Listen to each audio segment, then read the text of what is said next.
Okay, so let's get started on today's lecture. Last lecture, I left you off with the promise of bigger and better algorithms to do what we've been trying to do, which is to approximate square roots and things like that. So today will be the introduction of our last algorithm for a bit before we'll start talking about more Python syntax. But today we're going to introduce the bisection search algorithm.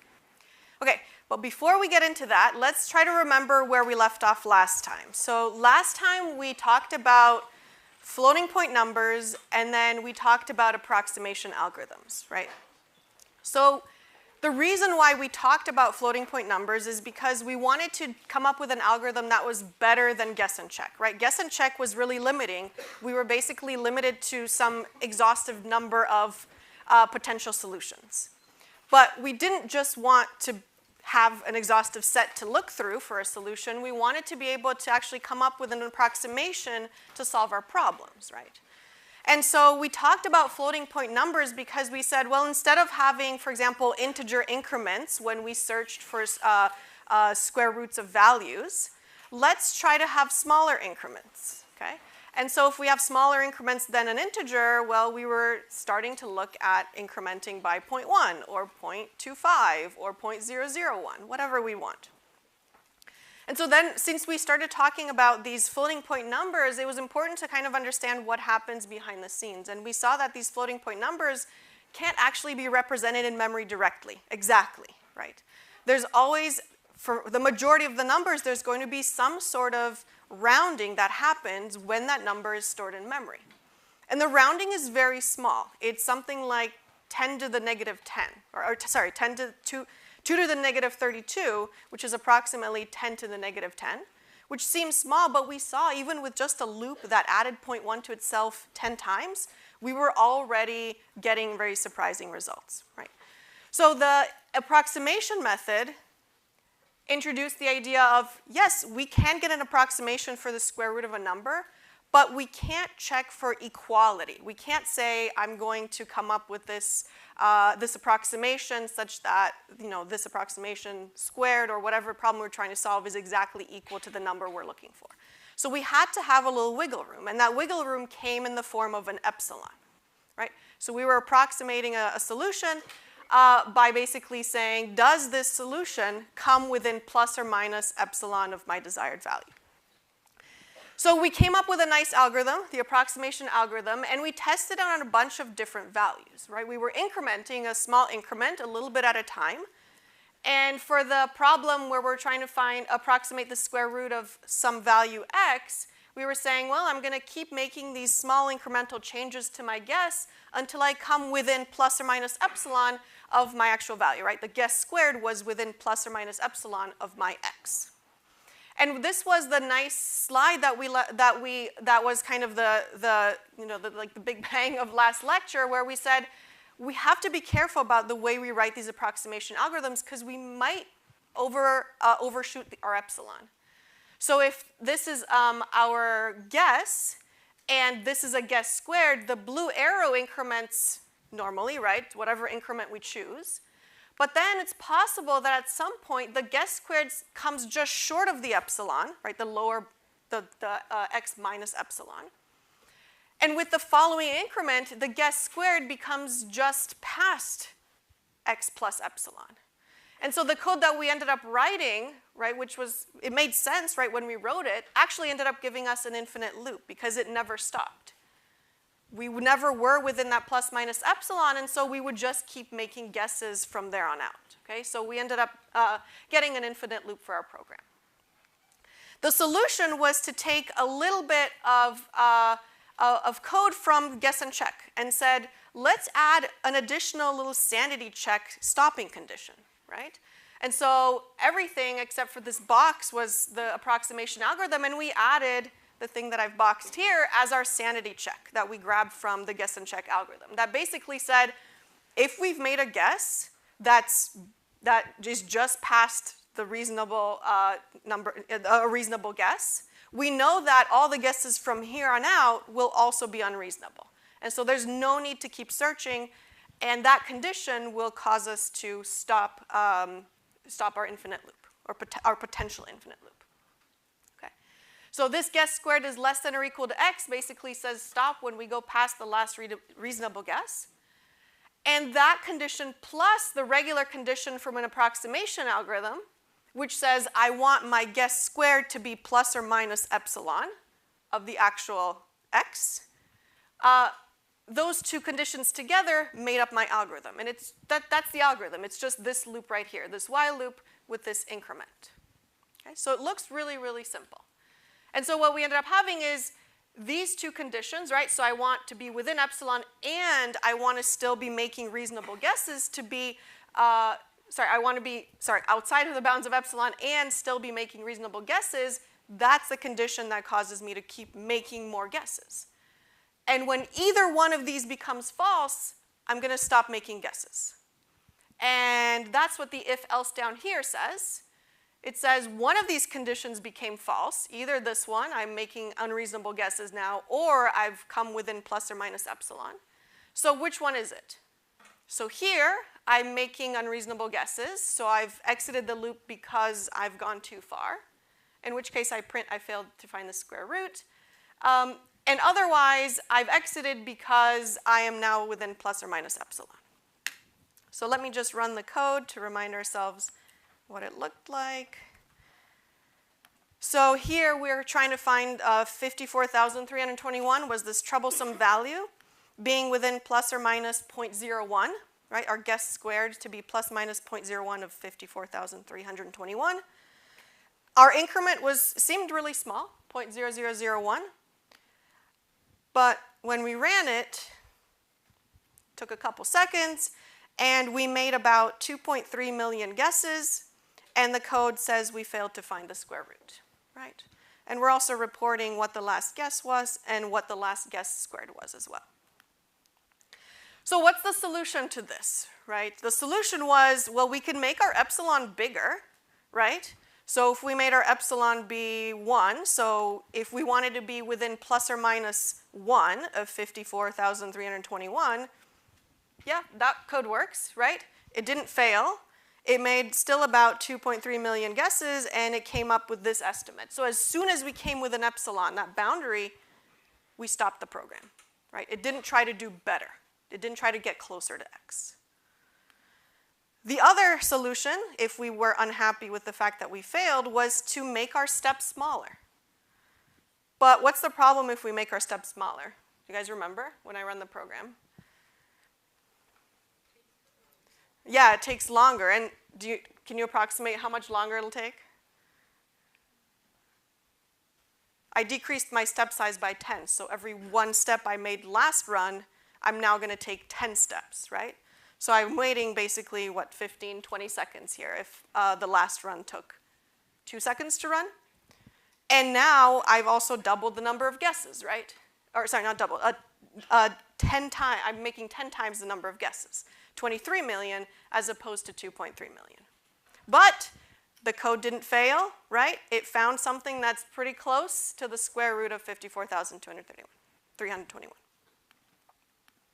Okay. So that's where we left off. And I don't know about you, but I don't want to wait 20 seconds to figure out what the square root of 54,000 is. That seems like an unreasonably long amount of time to come up with an approximation, right? And we don't wait that long when we do it on the computer or when we do it on the calculator. And so that leads me to the bisection search algorithm. It's going to be a better way for us to solve certain types of problems much faster, but only certain types of problems. So to motivate the bisection search, before we even look at code, I just want to give you a bit of motivation with a few different examples, okay? The first one is I'm going to give you guys a chance to win some money, okay? So suppose I put a $100 bill at one page in this book, okay? This is actually the last edition, not the edition we're using this year, but I don't have this year's edition, unfortunately, in my office. So this book is 448 pages long, okay? And I've put some money in this book, and if you can guess where the money is in 8 or fewer guesses, I will give you the money. And if you fail, you get an F. Not really. Is this a game anyone would want to play? No. That's what I thought. And in fact, your chances of winning are about 1 in 56, okay? And I don't want to play that game either. But now let's say I give you some additional information, okay? With each guess you make, I will tell you whether you are correct, too low, or too high. Okay, so I give you some additional information. Is this a game that now you would want to play? Would anyone like to play the game with me? You want to play the game? Okay, all right. So you're up, okay? All right. So I'm going to write down your guesses because you only have 8, all right? You remember that there's only 8 guesses. All right, so what's your first guess? There's 448 pages. So between, yeah, you pick 1 to 448.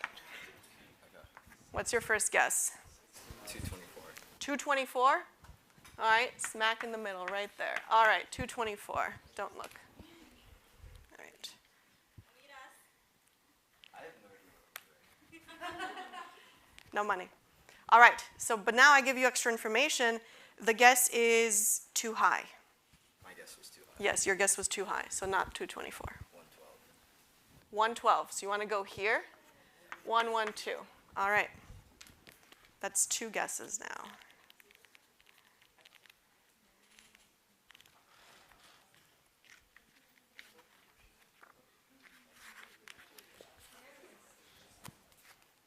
Nope. The guess is too high as well. Still too high. Still too high.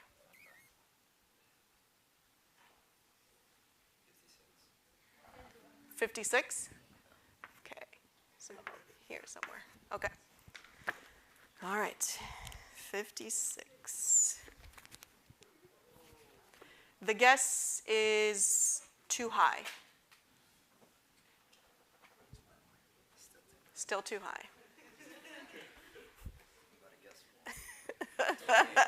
28? All right, 28. I'm going to start writing up here. 28. You have 1, 2, 3. You're at 4 guesses now. 28. Okay. It is. No. Wait, now I have to remember where I put it. It's too high. It's too high. Sorry. Still too high. 14? Okay, 14. Oh, right there. Okay, now 14. Now it's too low. Now that I remember where I actually put it, it's too low. Turns out it's on page like 400. Between, 14 and 28. So now you know it's, 21? Okay, so right there, 21. Okay, let's see.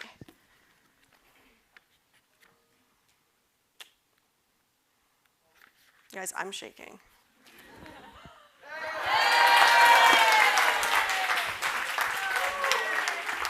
It's not 100, but there is a 1 and a 0 in it. So there you go. All right, that was awesome. So yes, I'm really glad you played. And actually, you only took 7 guesses to get it. So I could have probably rigged it a little bit better. Because your chances of winning this game are about 1 in 3. Okay, and you did a really good job. So what was your thought process, basically? And I think once you did a couple of them, anyone who maybe didn't think about this way kind of figured it out. You were basically guessing the halfway point right each time I told you too high or too low. And so bisection search is a method that you can use to solve problems where there's some sort of order to the thing you're trying to search, right? So let's say we know our interval. In this case, in the book, we knew that we had page 1 to 448, right? So we had this low point, page 1, and this high point, 448. And we know that our answer lies within this interval, and it can be integers, like in this book, or it can be, fractional pieces as well. And the idea is you're just guessing the midpoint between this interval. It's as good as a guess as anything, right? But based on the answer that I give you, because now I give you extra information if it's too high, too low, you can basically eliminate half of the search space, right? So with the guess 224, what ended up happening is you eliminated this entire half of the book, right? So it's like I take this original book, 448 pages, get the midpoint, rip it in half, throw away these upper pages. And now you kind of think of it like having this skinnier book. And this is now the book you're searching through, right? And then you're repeating the process all over again. The low end point is still page 1, right? Because I have no information about how low I need to go. But my high end point becomes the guess that I had just made, right? 224, right?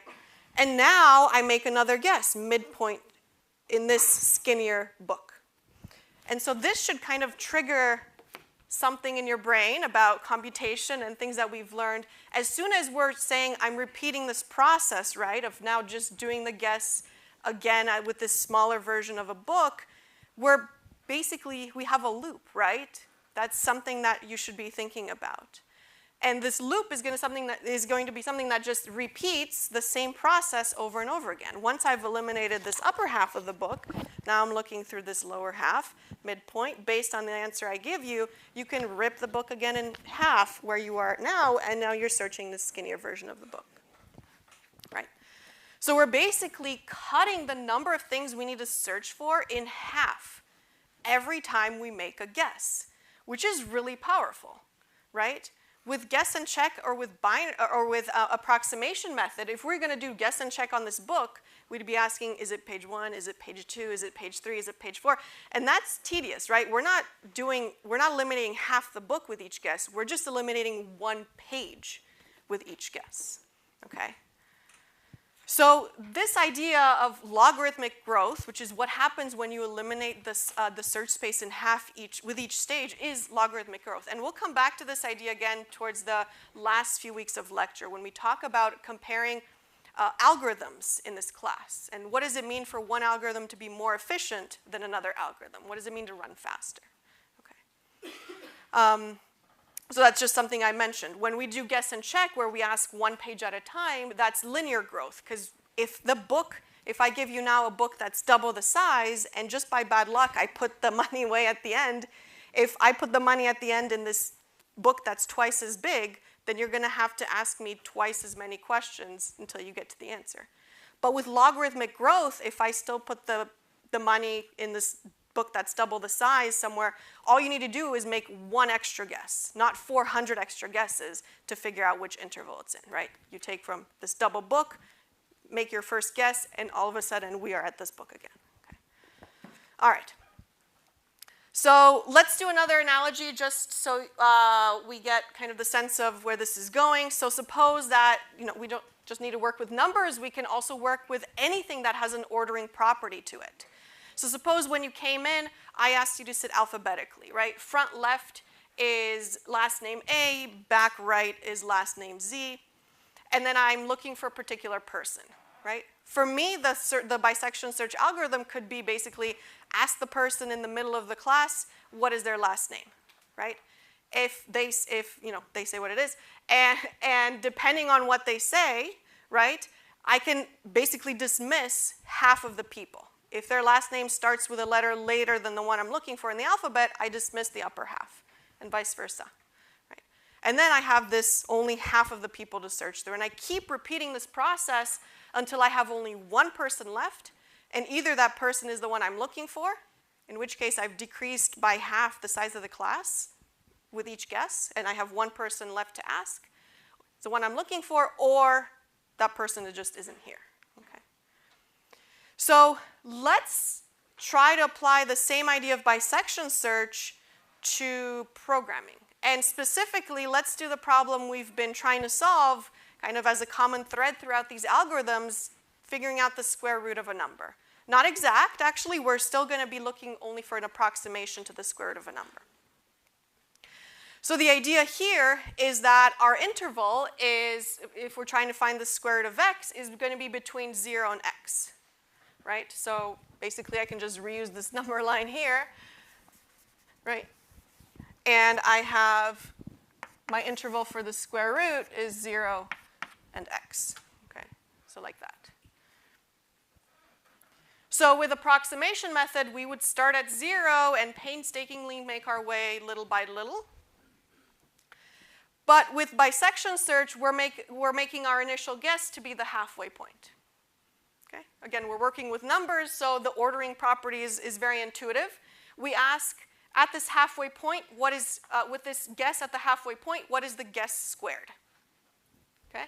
So if the guess squared is up here, right? So g squared is up here, then I know this guess is too big. So I know I do not need to make any further guesses up here, right? And so that's this case here. If I know this guess is too big, then my interval now becomes, this is going to be the low still, but now this is going to be my high point, right? And this is kind of this new interval I'm looking through. But if you think about it, it's the exact same problem I started with when my interval was larger, right? I still have an interval with a low and a high. I'm still going to make a guess halfway, this new g here. And I'm going to ask, again, is this new guess squared less than or greater than x? Let's say this case it's less than. So if the new guess, new g, is less than x, the new g squared is less than x, then I know, this is new g, then I know that anything lower than this is definitely not going to be closer to the answer I'm looking for. So now I'm eliminating this half of this search space. And then I keep making the same guesses, next g, latest g. This is like when you guys name your files, remember? And you know, you got new file, final file, latest file, version 2, all that stuff. That's basically what I did there. So anyway, I have this latest g here, right, which is my new midpoint, and I keep making these guesses and asking the question whether this guess squared is greater than or equal or less than x. And I adjust my boundaries accordingly. Okay. So at each stage, the number of values I have to search through are just half of what I had to search through last guess. Okay. So the bisection search takes advantage of two properties, and you can only use it when you have these properties in hand, right? There's some sort of ordering to the thing you're searching. So you know last names are alphabetical, you know you have this range of values, and you have some sort of feedback. The feedback it tells you whether the guess that you made was too low or too high or exact or approximate, whatever you want. Okay, so think about this for a second and answer the question. So you're guessing a 4-digit PIN code, right, on a phone or whatever, and the feedback the phone tells you is whether the guess is correct or not. Can you use bisection search in this situation to quickly and correctly guess the code? No. Why is that? What are we missing? It doesn't tell you if it's too big or too small. Yeah. So guessing random, I mean, you could use bisection search and you could choose which half to look through, but then basically you just have to search through all the values anyway in worst case, right? And then you might as well have just gone from 0, 0, 0, 0, 0, 0, 0, 1, 0, 0, 2, just have gone incrementally upward. Okay, so how about this extreme guessing game? All right, so you have a friend and you'd like to play this extreme guessing game where you want to guess a number exactly, okay? So your friend has a decimal number in mind, so it can be with a decimal point, like any real number, from 0 to 10, let's say including 0, including 10, to any precision in mind. So the feedback your friend gives you when you play this extreme guessing game is whether your guess was correct, too low, or too high. In this case, can you use bisection search to quickly and correctly guess the number? Could, but the number might be really long, and then it would take a long time. Yeah. Yeah. So I included this word exactly here, right? If I didn't include that, I think the answer could be yes, because you could play the game to a round or approximation to 2 decimal places or something like that. But I guess if your friend wants to flex with pi, right, in your extreme guessing game, then bisection search wouldn't work. Because if you're trying to find that number exactly, then you'll never get to it, right? So yeah, you're using bisection search, but it's going to basically be an infinite algorithm, right? It won't terminate.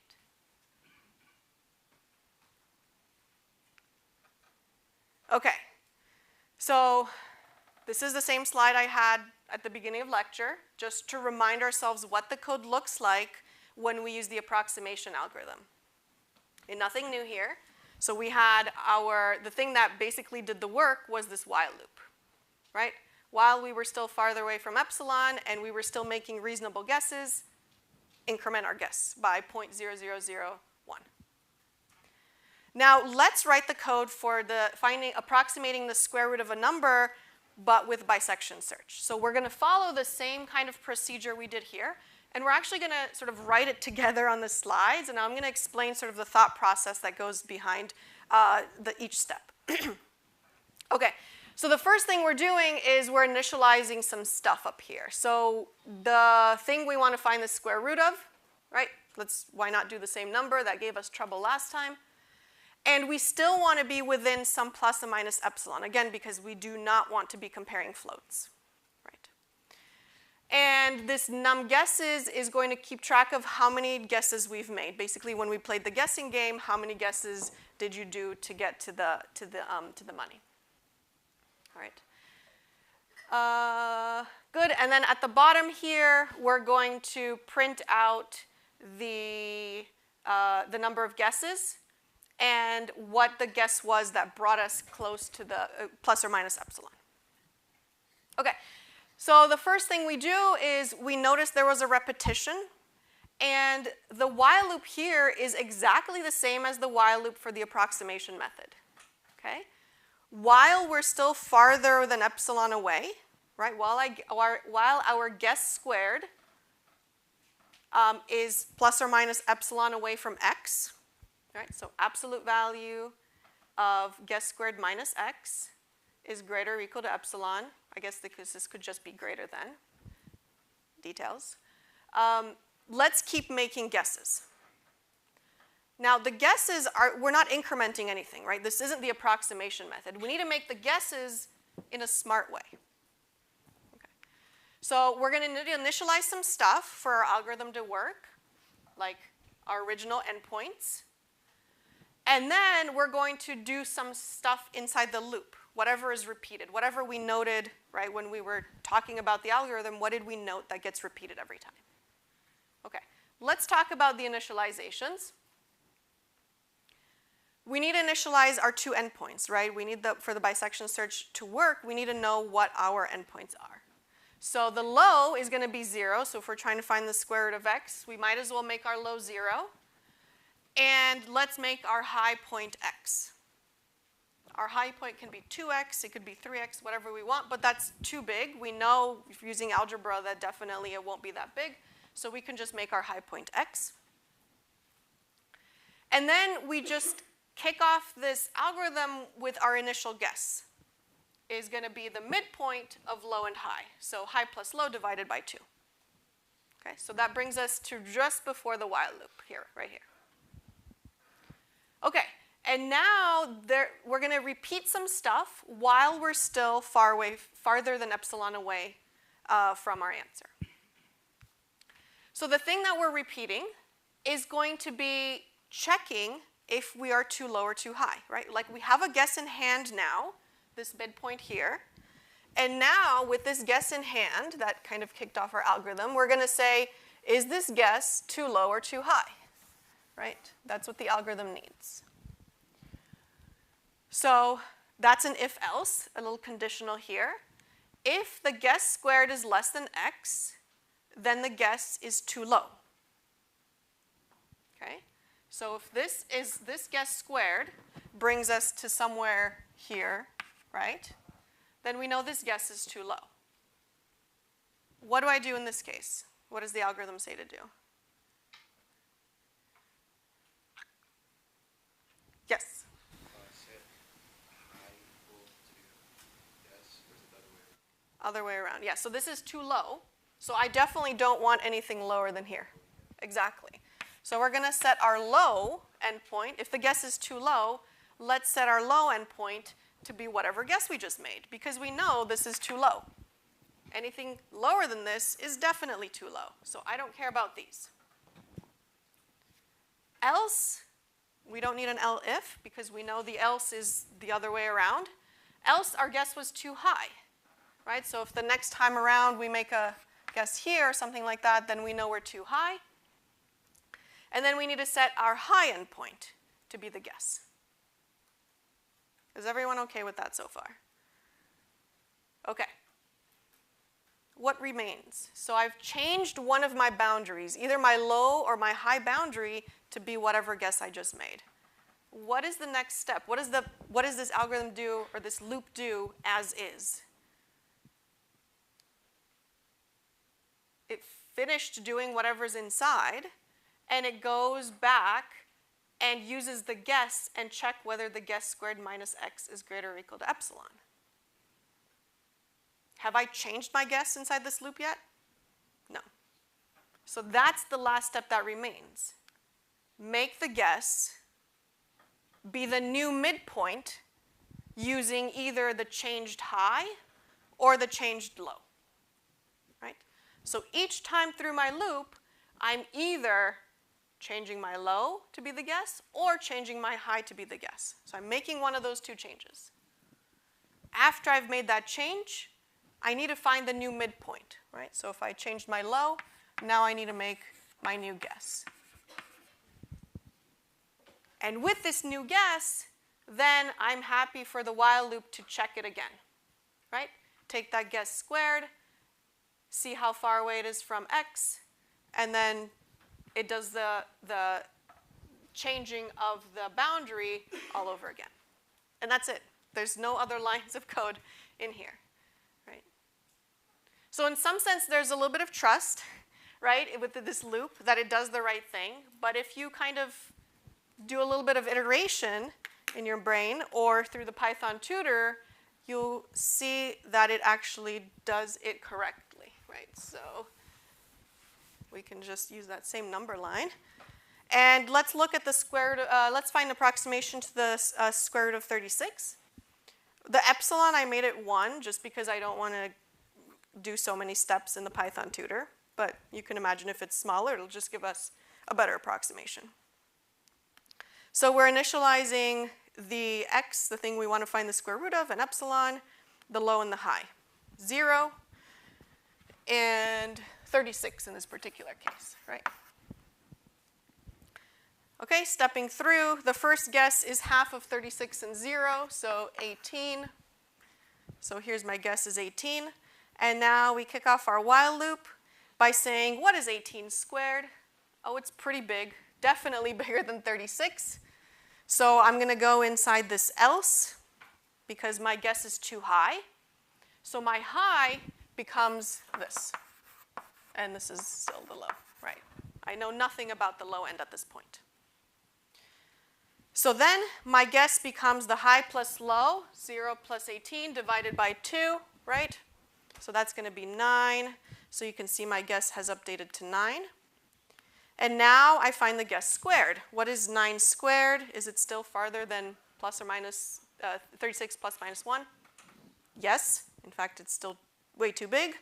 So now my high, since I know 9 is still way too big for my guess, my high becomes 9. Like that. And then I make a new guess based on 0 and 9 and the halfway point between there. So 4.5. Right, so there it is, updated. And using this guess, square it and see whether it's less than 36 or greater than 36. It's less than 36. So now this 4.5 becomes my low end point, right? Now I have some information about the low end point, like that, right? So I know my final answer is within this little interval right here. Okay, and then I'm just going to go quicker because now we're dealing with some fractions.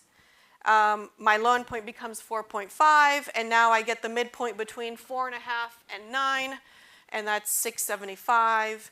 And then we keep doing the same process over and over again. Hopefully you get the idea now, where we keep changing this while the guess squared is still 36, outside of the boundary of 36 plus or minus 1, right? So if it's less than 35 or greater than 37, keep making guesses. So we're going to go till probably 60 something. There, I think that's the end. Yep. So the guess being 60469 brings us to a guess squared within plus or minus 1. Yes, question? What about if your guess was right and then so you don't have to go through the library? If the guess was, Correct. if my guess was correct, then we would break immediately, right? Because this is false. Yeah, we don't even enter the while loop. Yeah. Okay. Okay. So let's run the code. So this is the bisection search code that I just ran through the Python tutor. We looked on the slides, but running with 54,321. So just to recap, the number of guesses we did with the approximation method was 23 million. Okay? To give us an answer that said the square root of 54,000 is about 233.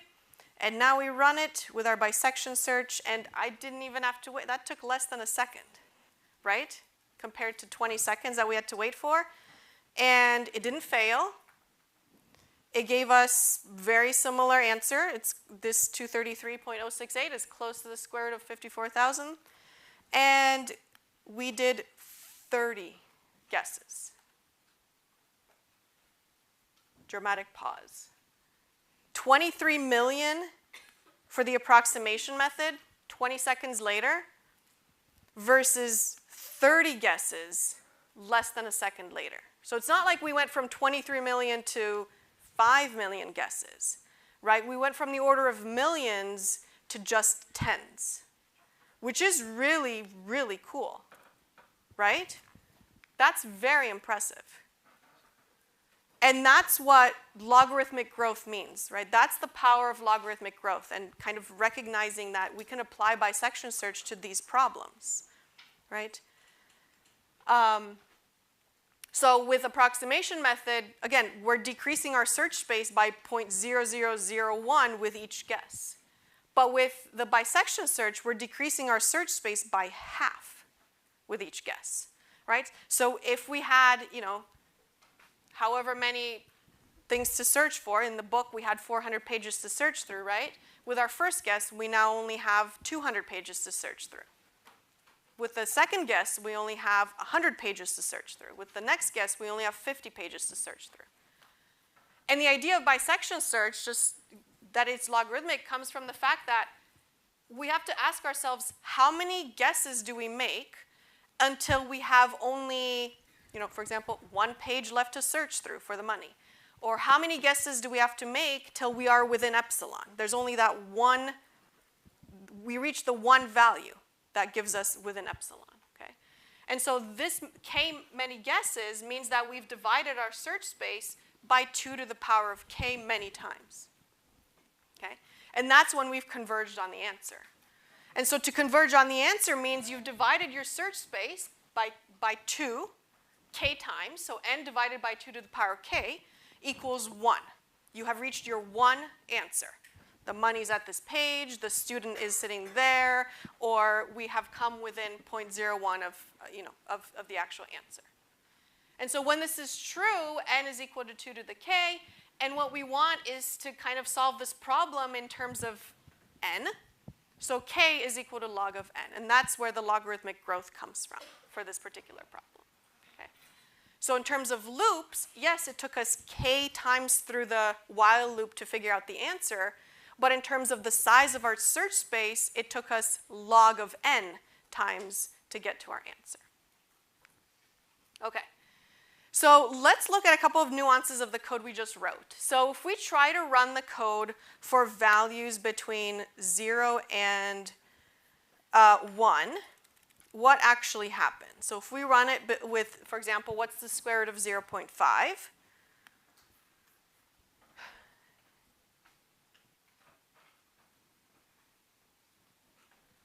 It's running. It's still running. I'm pretty sure it should have given us an answer by now. So let's just stop it. We've entered an infinite loop. So in that case, let's see what actually it's printing out. So when you've entered an infinite loop, it's time to put some print statements.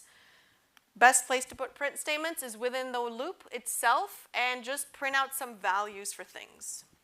So here I have this print statement where we print out what, oops, let me get that out of the way, what the low value is. So we've got low equals, and actually I don't need to convert this to string, it should just be low. And, oops, and then the high value, and then the guess itself. Oops, like that. So if we run it, that's what we get, and it looks like it's just repeating over and over again. So what happens when I'm looking for a square root of a value between 0 and 1? So this is my 0 to x. But if x is between 0 and 1, the square root of x, it's bigger than x itself, right? So the square root of 0.5 is bigger than 0.5. It's not smaller than 0.5, right? So what this program is doing is it's making its initial guess, right? High plus low divided by 2, so 0. If my initial guess is 0 to x, it's making an initial guess there. And then at some point, it just gets stuck in this loop because the low becomes 0.5 after our first guess. The high becomes 0.5 as well. And the halfway point between 0.5 and 0.5 is just 0.5. So now it's just reassigning the new guess to itself over and over again. Okay. So we need to make a fix to that. And I'm going to have you guys make the fix to that. Okay? So you don't need to account for both cases, but change the endpoints for this particular problem such that it works with values of x between 0 and 1. So if we're trying to find the square root of a decimal number between 0 and 1, what are the endpoints that you want to choose for the code to now work? And the code is exactly the same as before.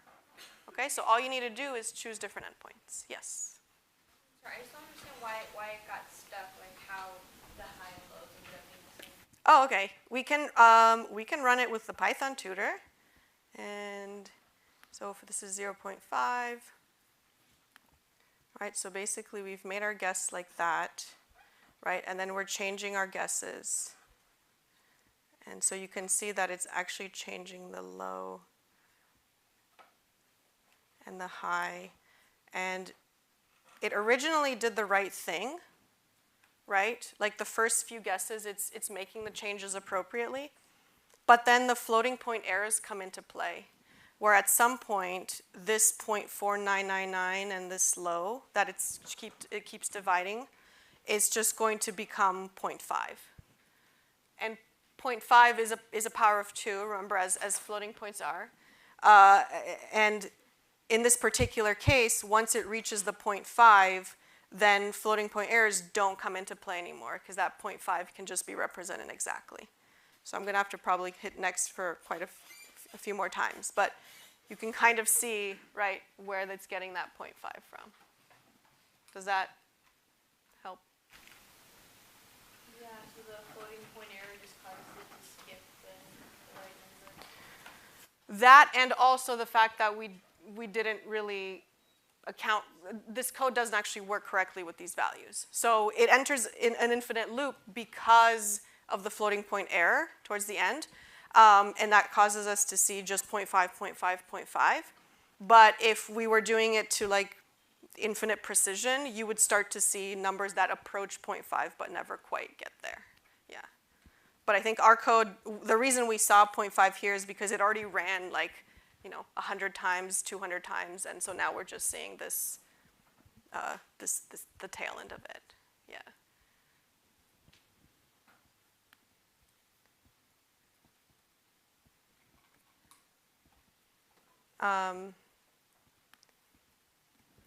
So here is the code for fixing that. So what do you guys think the low endpoint should be and the high endpoint should be if we wanted this to work with values between 0 and 1? So if this is our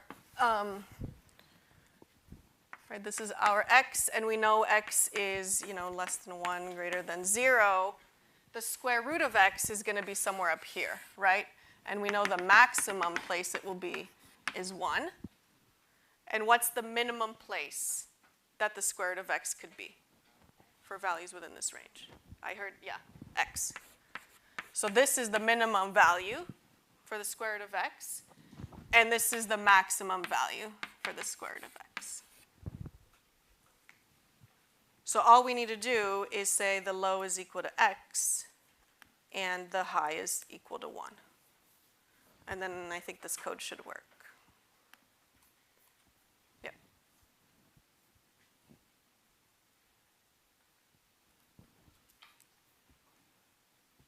Okay. And so I did just that down here. So here's the code with actually allowing for the user to give us any value, not just between 0 and 1 or greater than 1.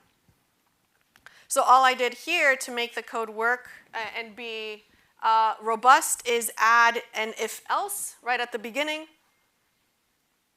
So I allow the user to give me whatever x they'd like, but then I do a little check here that says if the x is greater or equal to 1, then my low and high endpoints become 0 to x, right? Because I know the square root is going to be within that boundary.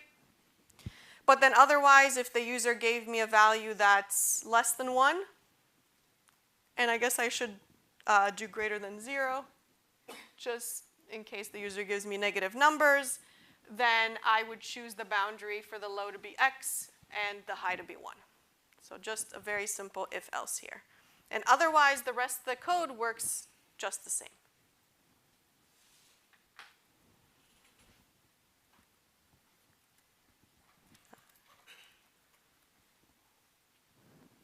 Okay. Yeah, so this is exactly what we just saw in the slides, right? An if and an else where I choose the endpoints accordingly. Any questions about this code? Does it make sense? Yeah. I made the low equal to 0 and it still gives me the same answer for the square root of 0.5. Why is that? Oh, if you make the low equal to 0 here? Like from 0 Oops. I think that's fine, right? Because then that means you're making your low lower than it needs to be. And so your first guess is basically the halfway point, x itself. And then it fixes, I think it just fixes it. So it just goes through one extra guess? It goes through one extra guess, exactly. And that's, again, the power of bisection search, right? If for values greater than 1, if we made our high boundary be 2x, it would just make one extra guess to bring us to x and then below and so on and so on.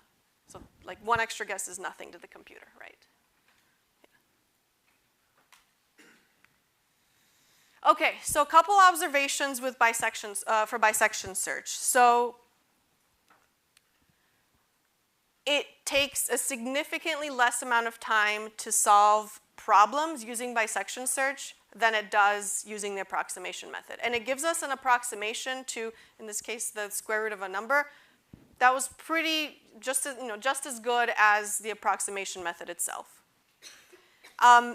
When we did the book example, and that's kind of the second point here, it might be easier to illustrate. When we did the book example, the very first guess eliminated more number of pages than later guesses, right? Our first guess eliminated 200 pages right off the bat, right? Our second guess only eliminated 100 pages. Our third only 50. And at some point, you can imagine that we're only eliminating something like 4 pages. And then we're eliminating only 2 pages at a time, right? As the more and more guesses you make. So it feels more dramatic at first, but then it kind of dies down. But that's just logarithmic growth, right? It feels dramatic at first, but then as you get closer and closer to the actual approximation, the actual answer, you're not taking that as big of steps, or you're not making such dramatic cuts to the book. Okay. And so the bisection search algorithm is really awesome, but again, there are some limitations to when you can use it, right? You have to have your search space have endpoints. That search space needs to be ordered, right? Alphabetically, in order, by numerical, whatever. And you have to be able to get the feedback. Is this guess too low or too high, right? If you don't have those, then you can't use bisection search for this. Okay, I'm going to give you a couple moments to work on this code by yourself. So this is you writing the bisection search algorithm to find the cube root of positive cubes. So don't worry about negatives or whatever. Just assume the user gives you a positive cube. I'm initializing the values for you here. So the cube is 27. I want you to be within plus or minus 0.01, right? So your guess squared should be within plus or minus 0.01 of 27. Start with a low of 0 and a high of cube, and write the rest of the algorithm. Don't copy and paste what we did for square. Try to write it all by yourself all over again. It'll A, give you practice coding, B, make sure that you understand the actual steps of the algorithm. You don't need to write it top to bottom. You can write the inside of the while loop first, or whatever feels comfortable for you. But as long as you try to write it all by yourself to try to make this coding second nature, I'm all for that. So I'll give you a couple moments to do that, and then we can write it together. But basically, it's going to be almost the same as what we've been seeing on the slides. All right, does anyone have a start for me? What do you want to start with? Do you want to do a while loop or a for loop? Let's ask that. A while loop, okay. Let's do while. And what's the condition going to be, right, for the approximation? Yep. Oh, I need to define a guess. Perfect, okay. What should my guess be? Yes. High plus low over 2. Okay, so I have my initial guess. And then what is happening with my loop? I want to keep doing things as long as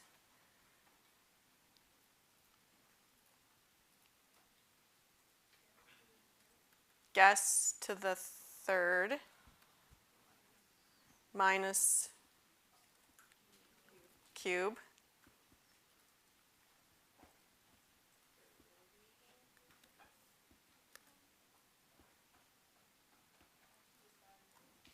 yep, absolute value of guess, yep. Okay. Exactly. We want it to be larger, larger equal, whatever you'd like, epsilon, yep. So while I'm still too far away, Did you just write not equal last time? no, because then we're comparing floats. We want to be farther, right? Because if it's not equal to, you only stop when it becomes exactly 0.01 away. Right. And wait. See, yeah, so we can draw. It's easier if we draw. This is our x, and this is epsilon, right? And our guess cubed, if it's equal to, that means g cubed is exactly here, I guess, or exactly here. Oh, so we have to call it in the bounds. Okay. Yes, you want to be out of bounds to still be making guesses. Yep. What's our process for making a new guess? Using bisection search. So we have a guess, and now what do we need to do? We need to decide whether it's too low or too high, right? That's what the bisection search says. So guess or guess cubed is too low or too high. Exactly. If the guess cubed,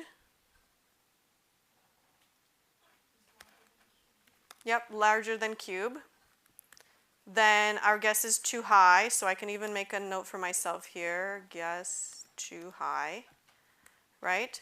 So if it's too high, I know anything bigger than it I don't want, so I need to set my high boundary or my high endpoint or my low endpoint.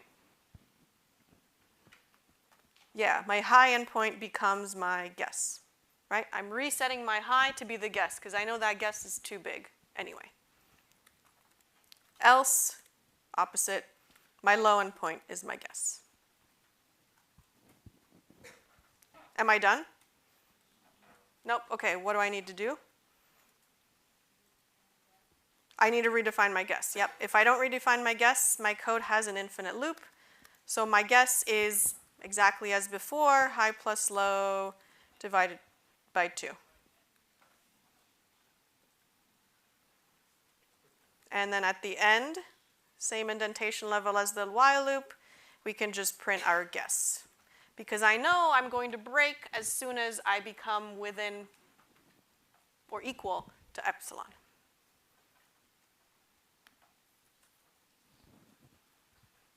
Yay, that's what we were expecting, right? And it's fine that it's 3.0000 something, right? I wouldn't expect it to be exactly 3, even though we as humans know it is 3, because the algorithm says to stop as soon as we came within epsilon, right? Yes, we can find a better answer if we keep going, but that's not what we asked the code to do. We asked the code to stop as soon as we came within plus or minus epsilon of this, right? Does it matter whether the high goes in the if or the low? Does it matter? It does not matter if you put the high in the if or the low. I mean, as long as you're consistent, right? If it's greater than, you have to reassign the high. If this is less than, you reassign the low. Yep.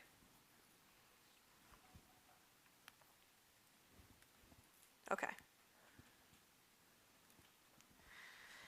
Okay, so we're going to look at one more algorithm to figure out an approximation to the square root of a number. Just to show you that there is something else, yet another thing. And this particular algorithm only works to find roots of a polynomial. Okay, so this is a Newton-Raphson algorithm. And basically, we don't need to prove this, but basically they showed that if you have a polynomial of this form, so ax squared plus bx plus c, or ax to the power of 4 plus bx cubed plus cx plus d, something like that, if you have a polynomial like that, then you can start with a guess, any guess you'd like, and you can come up with a better approximation to the square root by saying a new guess. So the new better approximation for the guess is whatever your current guess is minus that polynomial evaluated at the guess, so replace x with your guess, divided by the derivative of that polynomial evaluated at the guess. So get the derivative and replace x with your guess. This should sound familiar because lecture 2, we actually implemented just this part. Remember when we were learning about expressions and combining them together, I mentioned this algorithm and I said we're not going to be writing the whole algorithm today, but we are going to be implementing the part that makes a new better guess for the square root of a number. Well, today we're actually going to take that line, put a wrapper around it, the wrapper being a little loop that makes successive guesses, better and better guesses using guesses that we have just made to get us close to the approximation for a square root, okay? So let's start with this. So the idea here for finding the square root of a number is to kind of realize that if we want to find the square root of, let's say, 24, that's essentially us applying this algorithm to the polynomial that says that's x squared minus 24. Okay, because if x squared minus 24 equals 0, then basically x squared is equal to 24, and to solve for x means that we are looking for the square root of 24. So we can try to apply this Newton-Raphson method to find an approximation to the square root of a number by simply solving, using their method to solve, applied to this polynomial, x squared minus whatever value you want to find the square root of. Okay? So just to give you a little intuition for how this works is, so we have an initial guess. Let's say it's this x1 right here. And you take f of x1, that brings you up here.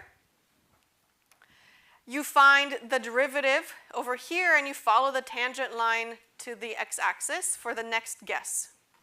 and you repeat the process. Evaluate this guess to get f of that guess. This is the tangent line. Follow it down to the x-axis for a better guess. And you keep doing this until you get as close as you'd like to the square root here. Okay? So just for completeness sake, since I did link it, this is what it looks like. That's your initial guess. That's your f. There's your tangent line. That gives you the next guess. Evaluate that. Get your tangent line. Get your next guess. Evaluate that. Get the tangent line. There's your next guess. And it basically works for any polynomial. Okay? But we are applying it to just finding the square root of a number. So our polynomial is pretty simple. So if we want to find the square root of k, the polynomial we're interested in here is x squared minus k. The derivative, I think, have you guys done derivatives yet, right, in math? Okay, good. The derivative of x squared minus k is just 2x, right? And then we can initialize our guess to be whatever we'd like. And then all we need to do for a better guess than the one we currently have is to take our current guess minus that guess plugged into the polynomial of interest, so g squared minus k, divided by the derivative with the guess plugged in 2 times g. Okay? And if we repeat this many, many, many times, this will eventually get us to a nice approximation for the square root of the number. And this is the code. It's even simpler than the bisection search code. So let's say we want to be within plus or minus 0.01 of 24 with our guess, right? We can start with any guess we'd like, but I guess a reasonable guess is to just take that k, the thing you want to find the square root of, divide by 2. Once again, we can keep track of how many guesses we do.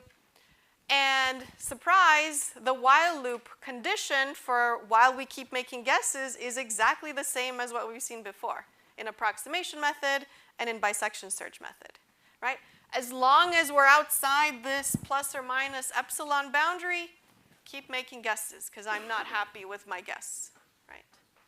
So here, while the absolute value of guess squared minus k, k being the thing we want to find the square root of, is bigger than epsilon, right? So if we're farther away in both ends, we keep track of how many guesses we've done and make our new guess. So this is what's different than bisection or approximation. The guess is done by the Newton-Raphson method.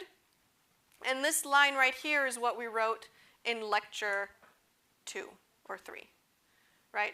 Our new guess is our old guess minus the guess evaluated at x, so guess squared minus k, divided by the derivative evaluated at guess, 2 times guess. And that's it. The loop takes care of the rest, and it'll keep making new guesses until it comes within plus or minus epsilon. Right, so that's our k, that's our function, right? That's f of guess, and that's f prime of guess. So let's run it. Here it is.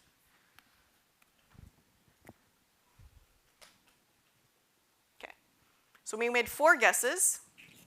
To find the square root of 24 is about 4.9, which is pretty good. We came within 0.01. And if we try 5, 4, 3, 2, 1, our favorite number so far in this class, we only did 10 guesses. And it gave us just as good an approximation as bisection search and that ridiculously long approximation method, right?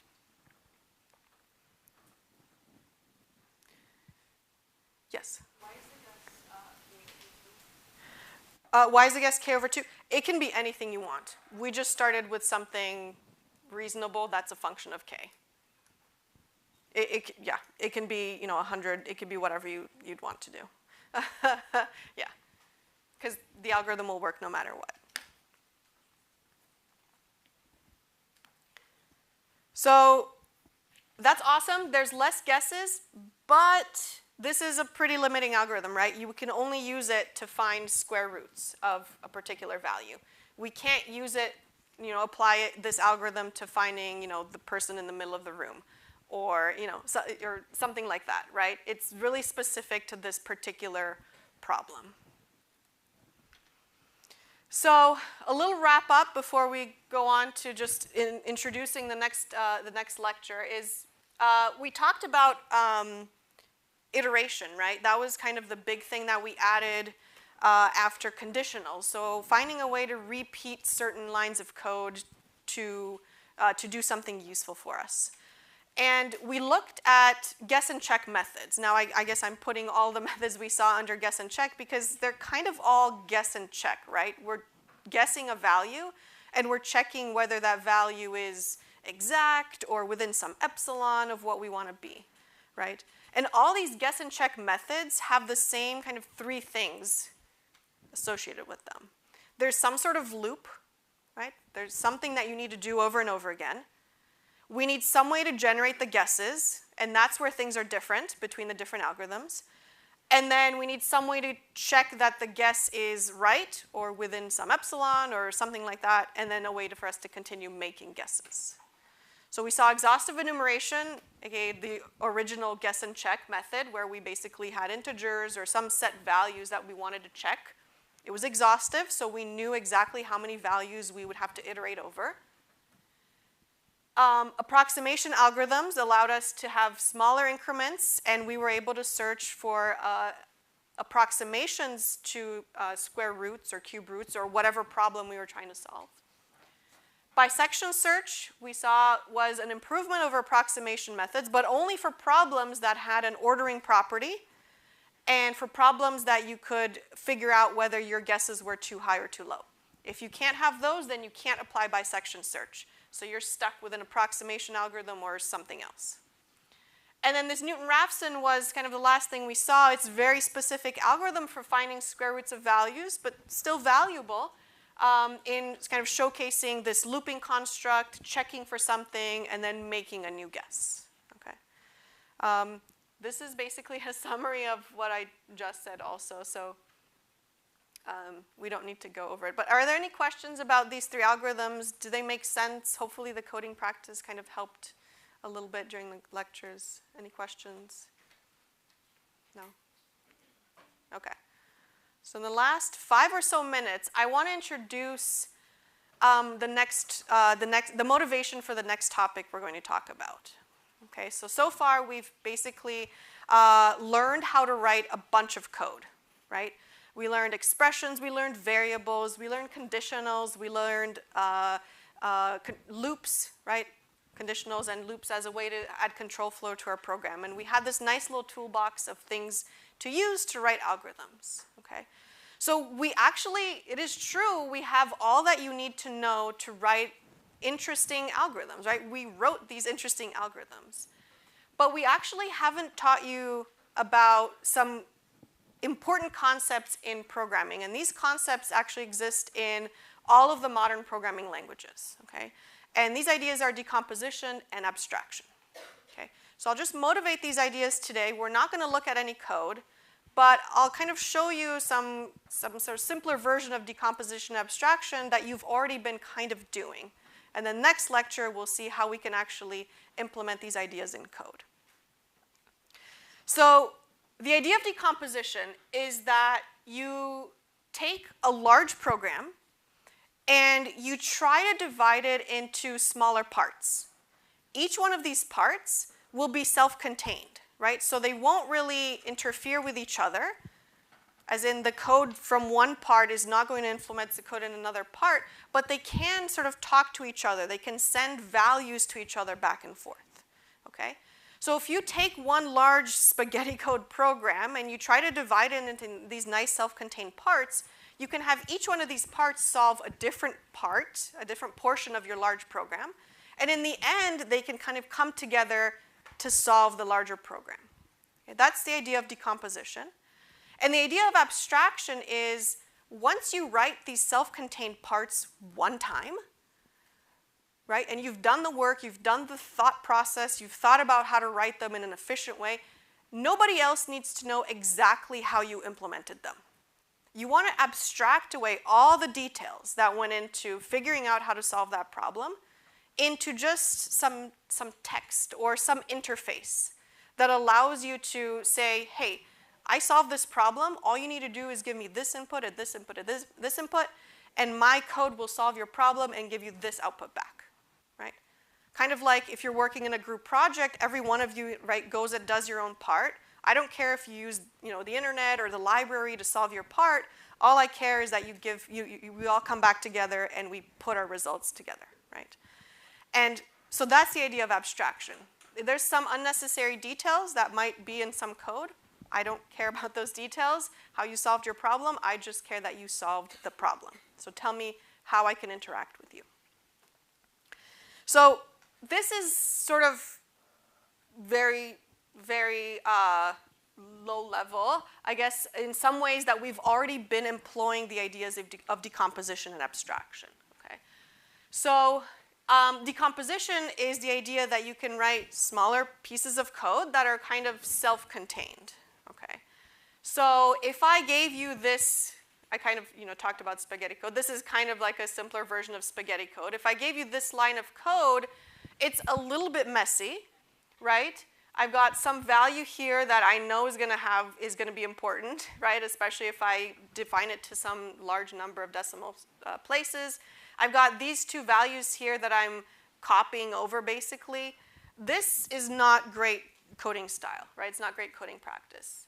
But I can kind of take these values and save them or sort of decompose them into things that are reusable, right? So I've got pi here, which is interesting to me. I can save it in a variable.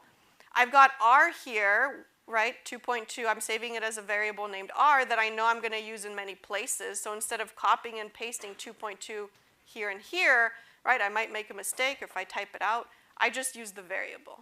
And so I've decomposed this little bit of spaghetti code into these nice modular pieces, right? I've got pi as a module, r as a module, and then I'm just putting them together to achieve this common goal, which is to find the area. And we're going to see this on a larger scale using these things called functions next lecture. Now, the idea of abstraction, again, we've already been kind of doing this. Hopefully, you guys have been doing this through comments in your code. So if you spend some time on your problem set, when it's first released and you write a whole chunk of code and you do a really good job at it and you did it in a really cool way, a week later you forgot some details that you've done, right? And you didn't comment your code, that could lead you into big trouble, right? Because now you have to figure out what the code is doing. If you had just written a little bit of comment, right, at the beginning of the code for something that, an interesting way, or hey, I use the bisection search algorithm here, or so and so, that would actually suppress a lot of the details from your code, but you would still be able to remember what the code is doing, right? And so the idea of suppressing details is done through comments, and we're going to see in the next lecture how we can suppress details for larger chunks of code as well, okay?